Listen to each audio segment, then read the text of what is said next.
Yes, class 6 बच्चों, आज हम अपने व्याकरण की पुस्तक से पाठ 9 संज्ञा तथा संज्ञा की व्याकरणिक कोटियां पढ़ेंगे। बच्चों, तो आइए हम देखते हैं, पहले संज्ञा के बारे में जानते हैं कि संज्ञा किसे कहते हैं। जैसा कि आप सबको पहले से पता है कि किसी व्यक्ति, वस्तु, स्थान अथवा भाव के नाम को संज्ञा कहते हैं। किसी व्यक्ति, वस्तु, स्थान अथवा भाव के नाम को संज्ञा कहते हैं। तो बच्चों, पहले हम पढ़ते हैं, ये थोड़ा सा आपका जो पुस्तक में दिया हुआ है। दीपक कुछ दोस्तों के साथ अपनी कार से दिल्ली के चिड़ियाघर गया। सुरेश नहीं आ पाया, इसलिए दीपक को बहुत दुख हुआ। चिड़ियाघर में उन्होंने पिंजरे में बंद शेर, भालू, जिराफ आदि अनेक जानवर देखे। उन्हें चिड़ियाघर में बहुत आनंद आया। अब बच्चों देखिए, ऊपर आपके जो ये लिखा हुआ है उसके अंदर कुछ शब्द ऐसे हैं जिनको रंगीन शब्दों से लिखा गया है। जैसे दीपक, अब मैं आपको अंडरलाइन करके दिखा देती हूँ। जैसे आपको देखिए यहाँ पर लिखा हुआ है दीपक, दोस्तों, कार, चिड़ियाघर, सुरेश, मैम दिल्ली, शेर, भालू एंड जिराफ, जानवर, आनंद।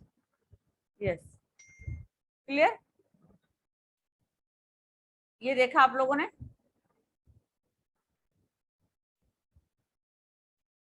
तो ये जो शब्द हैं, अब देखिए ऊपर के वाक्यों में कुछ प्राणी के, स्थान के, वस्तु के, इन सभी मनोभावों के नामों का उल्लेख किया गया। यहाँ पर कुछ व्यक्ति है, कुछ प्राणी है, कुछ स्थान है, कुछ वस्तु है, कुछ हमारे मनों के भाव हैं। इनको यहाँ पर लिखा गया है। इनके द्वारा हम ये एक छोटा सा गद्यांश के रूप में इस बात को लिखे, अपनी बातों को लिखे कि दीपक अपने कुछ दोस्तों के साथ अपनी कार से दिल्ली के चिड़ियाघर गया। सुरेश नहीं आ पाया, इसलिए दीपक को बहुत दुख हुआ। चिड़ियाघर में उन्होंने पिंजरे में बंद शेर, भालू, जिराफ आदि अनेक जानवर देखे। उन्हें चिड़ियाघर में बहुत आनंद आया। तो अब यहाँ पर ये जो मैंने शब्दों के नीचे अंडरलाइन किया है, जो कि ऑलरेडी पहले से ही रंगीन शब्दों में लिखे हैं बच्चों, तो देखिए वो किस प्रकार से है।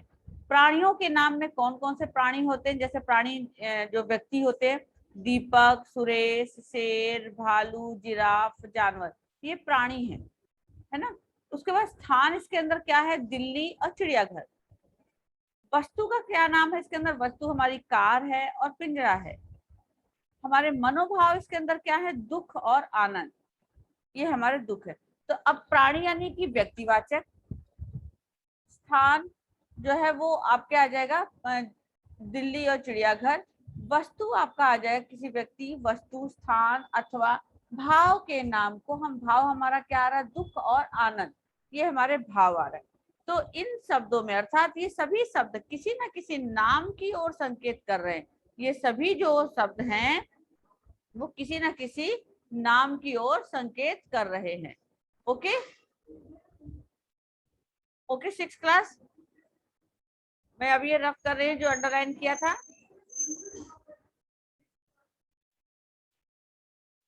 यस बेटा।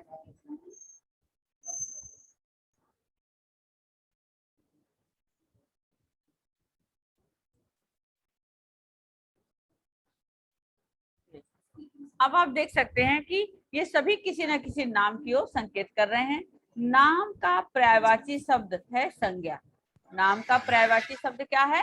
संज्ञा। अतः ध्यान रखिए, संसार में जितने भी नाम हैं वो सब संज्ञा में काउंट होते हैं। राम, रमेश, गीता, सीता, मीता, सुरेश, है ना, लोकेश, कोई भी जो नाम है वो सब जो है संज्ञा शब्द कहलाते हैं।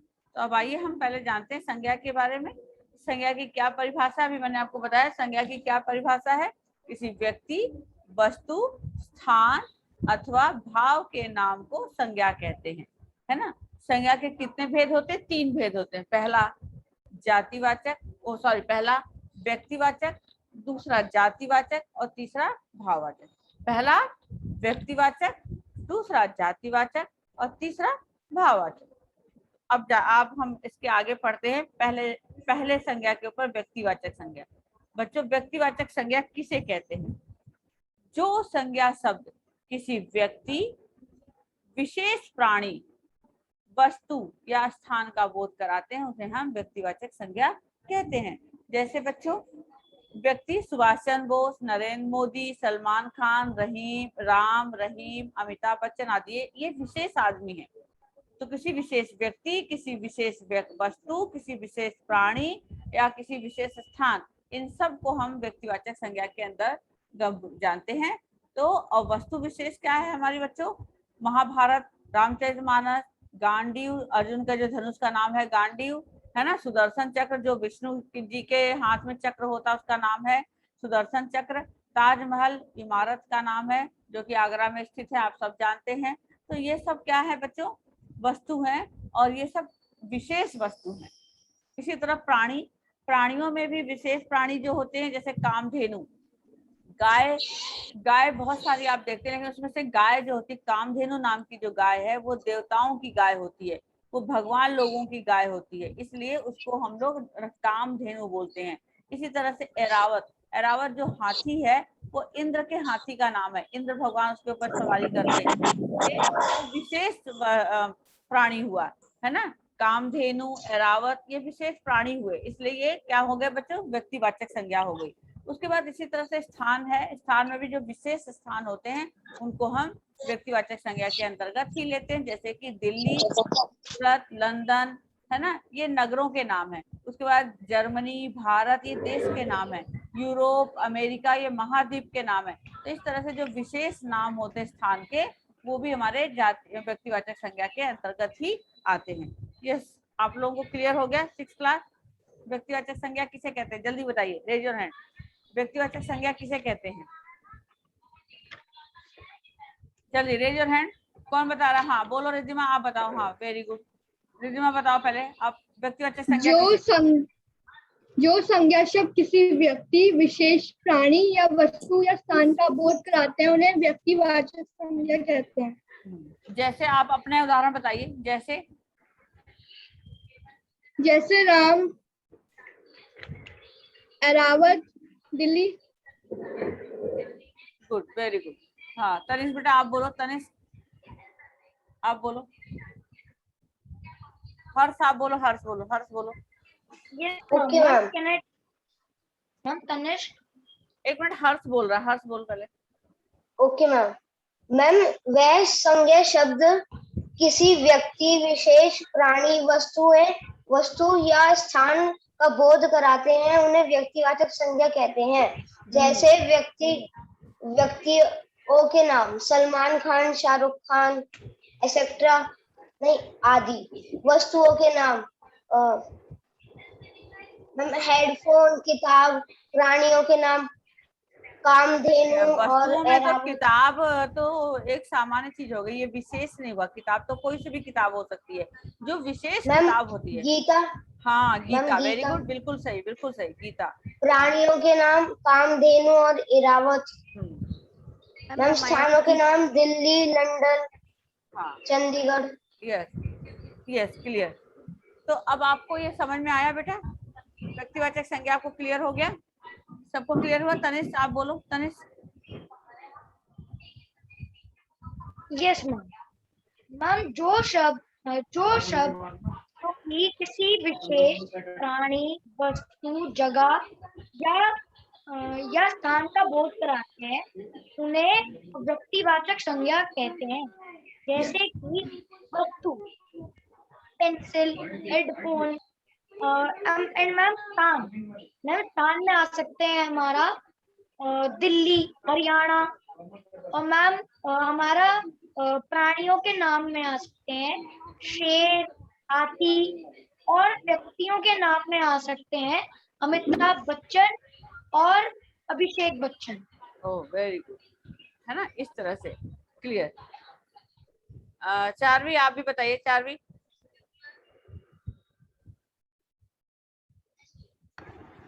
जो संज्ञा शब्द किसी व्यक्ति, विशेषण या प्राणी का बोध करे। विशेषण तो नहीं है चारवी, विशेषण तो नहीं है। किसी व्यक्ति, विशेष वस्तु, है ना, विशेष प्राणी, विशेष है यहाँ पर, विशेषण नहीं है। देखो ध्यान से, ओके मैम।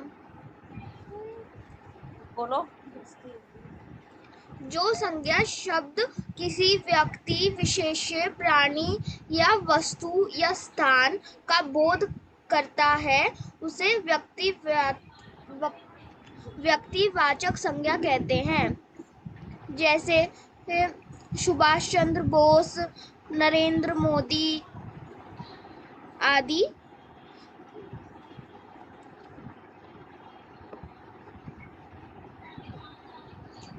वस्तुओं के नाम। वस्तुओं के नाम Gita, Ramayana, Mahabharata. Good, very good. प्राणियों के नाम। प्राणियों के नाम। प्राणी, विशेष प्राणी। विशेष प्राणी का नाम। अरे बोलो। कामधेनु, हाँ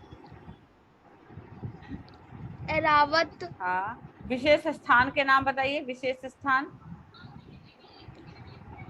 दिल्ली, अमेरिका, लंदन, हाँ, चंडीगढ़ वेरी गुड। आदि। अब देखा आपने, किसी व्यक्ति, वस्तु, स्थान अथवा भाव के नाम को हम संज्ञा कहते हैं। संज्ञा के 3 भेद होते हैं। पहला व्यक्तिवाचक, दूसरा जातिवाचक, तीसरा भाववाचक। व्यक्तिवाचक में आपने जाना कि जो संज्ञा शब्द किसी विशेष व्यक्ति, वस्तु, प्राणी, स्थान अथवा भाव का बोध कराता उसे हम व्यक्तिवाचक संज्ञा कहते हैं। क्लियर। अब हम आते हैं दूसरा जातिवाचक संज्ञा में। बच्चों, जातिवाचक संज्ञा किसे कहते हैं? ध्यान से सुनिएगा। यस, इसकी रीडिंग करेंगे हम। एक बच्चा रीडिंग करेगा इसका जातिवाचक में।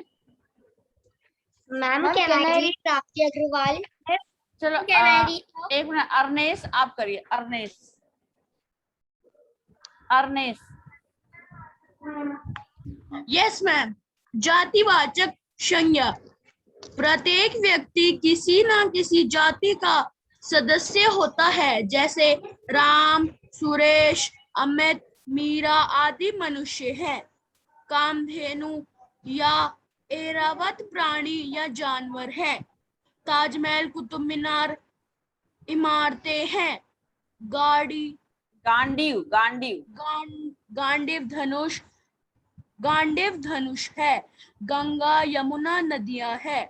इसी तरह मनुष्य, जानवर, इमारतों, नदियां, धनुष, कुर्सी, मेज, रेडियो, टीवी आदि शब्द जातिवाचक संज्ञा के उदाहरण है। यस बेटा, अब देखिए, अब आपने देखा कि प्रत्येक व्यक्ति किसी न किसी जाति का सदस्य होता है। जो आपको पहले व्यक्तिवाचक विशेष में बताया, राम, सुरेश, अमित, मीरा आदि, ये लोग क्या कहलाएंगे? मनुष्य कहलाएंगे। यानी ये मनुष्य जाति के लोग हैं, इसलिए इनको जातिवाचक संज्ञा के नाम से भी हम कहते हैं। जातिवाचक संज्ञा में मनुष्य आता है। कामधेनु, ऐरावत अभी आपने विशेष प्राणी देखा है। अब ये कौन सी जाति में आते हैं? जानवर। जानवर में और भी बहुत से जानवर होते हैं, जैसे शेर, चीता, बकरी, भालू, है ना, ये सब जानवर होते हैं। ये हमारे जातिवाचक संज्ञा में आते हैं। इसी तरह आपने ऊपर ताजमहल, कुतुब मीनार पढ़ा, ये इमारत होती है। तो जो विशेष है वो उनको हम इमारत के नाम से जानते हैं। तो इमारत जो होती है वो जातिवाचक संज्ञा होती है। गांडीव आपने ऊपर विशेष पढ़ा, तो गांडीव जो है वो एक धनुष है, धनुष जाति है। गंगा, यमुना, नदियां, इस तरह मनुष्य, जानवर, इमारतें, नदियां, धनुष, कुर्सी, मेज, टीवी, रेडियो आदि, ये सब जातिवाचक संज्ञा के उदाहरण है। मतलब इनको हम जब विशेष के नाम से जानते हैं तो विशेष वस्तु, विशेष और व्यक्तिवाचक संज्ञा होती है। जब हम इनकी जाति के बारे में जानते हैं तो ये जातिवाचक संज्ञा कहलाती है। अतः जो संज्ञा शब्द किसी जाति, समूह, पदार्थ आदि का बोध कराते हैं उन्हें हम जातिवाचक संज्ञा कहते हैं। बच्चों, आपको मालूम होना चाहिए कि जातिवाचक संज्ञा के भी 2 उपभेद होते हैं, है ना। 2 भेद होते हैं। जातिवाचक संज्ञा के 2 भेद होते हैं। कौन कौन से? पहला होता है बच्चों द्रव्यवाचक। द्रव्य क्या होता है? जैसे कि ये पानी, पानी है। पानी क्या है? लिक्विड है, लिक्विड है पानी। द्रव्य क्या है? लिक्विड, है ना। इस वर्ग में ठोस और लिक्विड दोनों चीजें आती है। ठोस क्या होता है बच्चों? जो सॉलिड होता है, कोई भी चीज सॉलिड होता है ना। जैसे पत्थर, कोई भी तांबा, कोयला, ऐसे जो ठोस होता है। तो अब इसके अंदर इस वर्ग में द्रव्य पदार्थ आते हैं जिनमें तरह तरह की वस्तुएं बनाई जाती है। जैसे लोहा ठोस, चांदी, सोना, चांदी, तांबा, कोयला, अनाज, प्लास्टिक, लकड़ी मैम और पानी। घी, तेल, दूध, दही, पानी, ये सब जो लिक्विड वाला भी होता है पदार्थ और सॉलिड, दोनों चीजें होता है द्रव्यवाचक के अंदर। द्रव्य में लिक्विड और सॉलिड दोनों चीजें होती है हमारी, ठीक है, जिसके अंदर ये सारी चीजें लोहा, चांदी, सोना, तांबा का भी होता है और घी, तेल, पानी, दूध, दही भी होता है जो लिक्विड भी होता है। यस, क्लियर हो गया। तो दो भेद होते हैं, पहला आपका हो गया द्रव्यवाचक, अब दूसरा है आपका समूहवाचक। समूहवाचक बच्चे, समूह का मतलब आप लोग पढ़ते ही समझ गए होंगे। जैसे मैंने बोला समूहवाचक, समूह का मतलब क्या हुआ, झुंड, किसी तरह से एक झुंड में रहना, है ना। जैसे आपकी क्लास होती थी तो आपकी क्लास में एक साथ एक कमरे में एक रूम में कितने बच्चे बैठते थे, 40 बच्चे बैठते थे, 45 बच्चे बैठते थे, ये हो गया, क्या हो गया, समूह, है ना। तो और जो पुलिस की सेना होती है, पुलिस होती है, वो भी समूह में कही जाती है। सेना जो हमारे कारगिल के युद्ध में सेना हमारी जवान होती है जो लड़े जाती है, उनकी भी वो भी कितने झुंड में जाते हैं, वो भी हमारे जो है समूहवाचक के रूप में कहलाते हैं। परिवार में भी बहुत सारे लोग होते हैं बच्चों, हमारे पापा मम्मी, दादा दादी, चाचा चाची, बुआ फूफा, भाई बहन, है ना। तो ये सब लोग भी एक साथ रहते हैं, वो भी हमारा समूहवाचक हुआ। भीड़, अगर हम कहीं जाते हैं, कोई ऐसी भीड़ वाली जगह पर कोई मेला लगा है या कुछ है, तो वहां पर भीड़ होती है बहुत, वो भी समूहवाचक है। टीम, जैसे कि क्रिकेट की टीम है ना, 11 से कम लोग नहीं खेलते, 11 लोगों की टीम खेलती है, तो वो टीम, ये सब हमारे समूह, जिसके अंदर एक से ज्यादा लोग इकट्ठे होते हैं, जहाँ पर वो समूहवाचक संज्ञा कहलाता है। क्लियर। अब उसके अंतर्गत कक्षा आती है, पुलिस आती है, सेना आती है, परिवार आता है, भीड़ आता है, टीम आता है, ये सारे हमारे समूहवाचक संज्ञा के अंतर्गत आता है, इसको हम समूहवाचक संज्ञा कहते हैं। Clear. Six class clear. Yes ma'am. चलिए काव्या आप बताइए। काव्या, द्रव्यवाचक किसे कहते हैं, द्रव्यवाचक बोलो।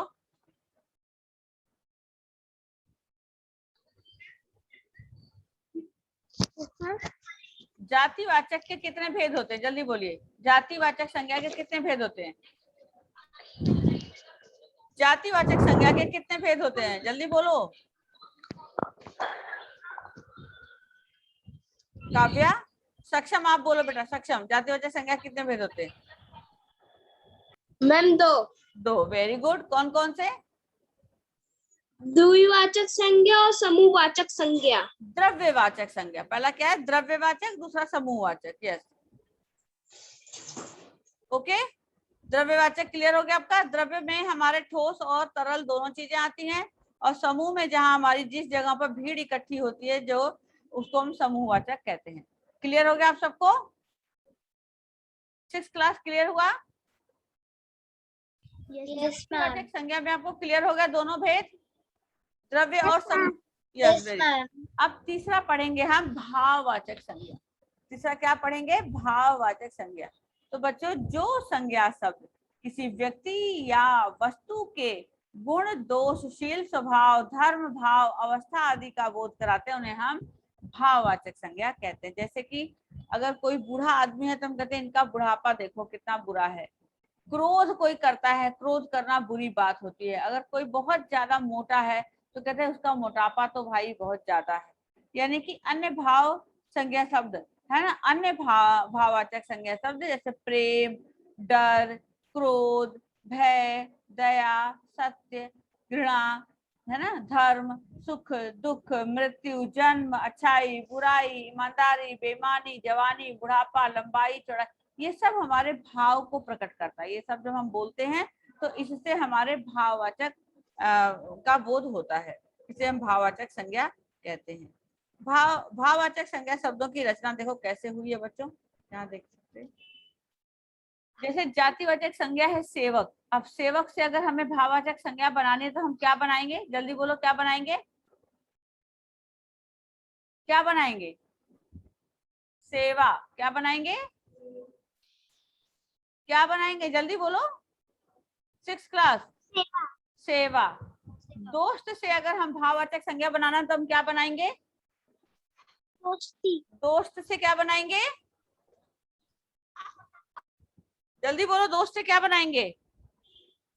दोस्ती। दोस्ती, यस, वेरी गुड। नेक्स्ट है आपका मानव से क्या बनाएंगे? जल्दी बोलो, मानव से। मानवता। Very good. मैम और मानवता। चोर से? मैम चोरी। चोर से? मैम चोरी। यस, चोर से चोरी, वेरी गुड। नेक्स्ट है आपका प्रभु से? प्रभु से? मैम प्रभुता। प्रभुता, यस। फिर युवक से? मैम यौवन। यौवन, यस। मित्र से? मित्रता। बच्चा से? बच्चा से? बचपन। Very good. अब सर्वनाम, सर्वनाम है, ये तो जातिवाचक संज्ञा शब्द थे। अब ये सर्वनाम से, मम से क्या बनेगा भाववाचक? ममता। अहम, अहम से क्या बनेगा? अहम से अहंकार। अहंकार। अपना से? अपनापन। अपनापन। निज से? निजता। Yes, right. इसी तरह से अब हम विशेषण शब्दों से भी भाववाचक संज्ञा बनाएंगे। विशेषण शब्दों से हम क्या बनाएंगे? सफेद, है ना, सफेद विशेषण शब्द है, सफेदी, यस। मीठा? मीठा। मिठास। मोटा? मोटापा। सुंदर? सुंदरता। मैम सुंदरता। Very good. गरम? गर्मी। खट्टा? खट्टा? खटास। ठंडा? ठंडक। अच्छा? अच्छाई। ये देखो, ये विशेषण शब्द से भाववाचक संज्ञा आपने बनाया। अब क्रिया से भाववाचक संज्ञा बनाना। क्रिया, क्रिया से जैसे हमें किसी कार्य के करने या होने का बोध होता है, उसको क्रिया कहते हैं। तो क्रिया से मिलना, मिलना, मिलावट। पढ़ना, पढ़ाई। खोजना, खुदाई। सिलना, सिलाई। और हंसना, हंसी। जीतना, मैम जीत। लिखना, लेख। हारना। हार। ये देखा आपने किस तरह से इन सारे शब्दों से हम भाववाचक संज्ञा बना सकते हैं। संज्ञा, सर्वनाम, विशेषण और क्रिया से हम किस प्रकार भाववाचक संज्ञा बना सकते हैं। अब बच्चे संज्ञा के व्याकरणिक कोटियों में अब आता है लिंग, वचन और कारक। तो सबसे पहले हम लिंग, अब आपने संज्ञा को पढ़ लिया, संज्ञा के बारे में जान लिया अच्छे से। कल मैं दोबारा आपसे ये संज्ञा के बारे में पूछूंगी पहले, उसके बाद मैं आगे बढ़ाऊंगी। तो आपको ये सब अच्छे से आना चाहिए कि संज्ञा किसे कहते हैं, संज्ञा के कितने भेद होते हैं, ठीक है, और हर इसके व्यक्तिवाचक संज्ञा के कितने भेद हैं, जातिवाचक संज्ञा के कितने भेद हैं, ठीक है, भाववाचक संज्ञा से कैसे इन शब्दों से संज्ञा, सर्वनाम, क्रिया, विशेषण से हम भाववाचक संज्ञा कैसे बना सकते हैं। तो ये जितना भी मैंने आप लोगों को पढ़ाया है, ये मैं आप लोगों से कल पहले पूछूंगी, उसके बाद आगे करूंगी। तो आगे है लिंग, बता जेंडर, लिंग बदलो, है ना। लिंग बच्चों अंग्रेजी में जेंडर कहलाता है, जैसा कि आपको मालूम है। शब्द के लिए प्रयुक्त तो होता है। लिंग शब्द का सामान्य अर्थ है चिन्ह या पहचान। लिंग का सामान्य अर्थ क्या है? जल्दी बोलो, लिंग का सामान्य अर्थ क्या है? या पहचान। हाँ, लिंग चिन्ह या पहचान का साधन, साधन होना चाहिए। तभी तो हम किसी के पास भेजेंगे कोई चीज, जब उसको हम पहचानते नहीं होंगे तो हम कैसे भेजेंगे, है ना। संज्ञा के जिस रूप से यह पहचान हो जाए, पता चल जाए कि संज्ञा शब्द पुरुष वर्ग का है अथवा स्त्री वर्ग का, व्याकरण में उस रूप को लिंग कहते हैं। जैसे कि वह लड़का, वह लड़की, है ना। तो लड़का और लड़की, लड़का जाता है, लड़की जाती है। अगर हमने बोला राम जाता है तो आपने समझ लिया कि लड़का है, राम पुल्लिंग है ना। वह जाती है, सीता जाती है, यानी स्त्रीलिंग, तो यहाँ पर ये स्त्रीलिंग कहलाएगा। ओके ओके बच्चों। तो अब देखिए संस्कृत में 3 लिंग होते हैं। संस्कृत में कितने लिंग होते हैं? मैम 3। संस्कृत में 3 लिंग होते हैं, जबकि हिंदी में 2 लिंग होते हैं। हिंदी में कौन कौन से 2 लिंग होते हैं? पुल्लिंग और स्त्रीलिंग। पुल्लिंग और स्त्रीलिंग। हाँ, पुल्लिंग में पुल्लिंग से शब्द संज्ञा सबसे जिसे पता चले कि पुरुष जाति के होने का बोध हो, उसे हम पुल्लिंग कहते हैं। और स्त्रीलिंग में संज्ञा शब्द के जिस रूप से पता चले कि वो स्त्री वर्ग है, उसे हम स्त्रीलिंग कहते हैं। अब पुल्लिंग में जैसे कि मोर, मोर, आदमी, शेर, ये हमारे पुल्लिंग है। अब इसी को अगर हमें स्त्रीलिंग में बदलना है तो कैसे बदलेंगे? मोर का मोरनी, मैम, औरत मोरनी। शेरनी। हाँ, यस। इसका अर्थ यह है कि प्रत्येक संज्ञा शब्द या तो पुल्लिंग होगा या फिर स्त्रीलिंग होगा। ये सारे जो है आपको क्लियर होना चाहिए कि संज्ञा शब्द क्या होते हैं, या तो स्त्रीलिंग होते हैं या तो पुल्लिंग होते हैं। जैसे लड़का, लड़की, घोड़ा, घोड़ी, चूहा, चूहिया, ये बड़ी वाली है, खिड़की, हमारे यहाँ पे छोटी वाली खिड़कियां। है। तो यस बेटा, आपने अभी लिंग बदलो में यहाँ तक देखा और समझा। आपको लिंग अच्छे से समझ में आ गया? Yes ma'am. और आपको सबसे पहले Yes, संज्ञा ma'am. संज्ञा आप सबको क्लियर हो गया? Yes ma'am. तो आपका कल का होमवर्क है 6th क्लास कि आप संज्ञा को अच्छे से लर्न करेंगे और मुझे जो है कल आप बताएंगे संज्ञा किसे कहते हैं, संज्ञा के कितने भेद होते हैं, सबके अलग अलग कितने भेद होते हैं, ये सब आपको नाम रटा होना चाहिए। Okay, Sunny, please mute yourself. Yes बेटा। हैव अ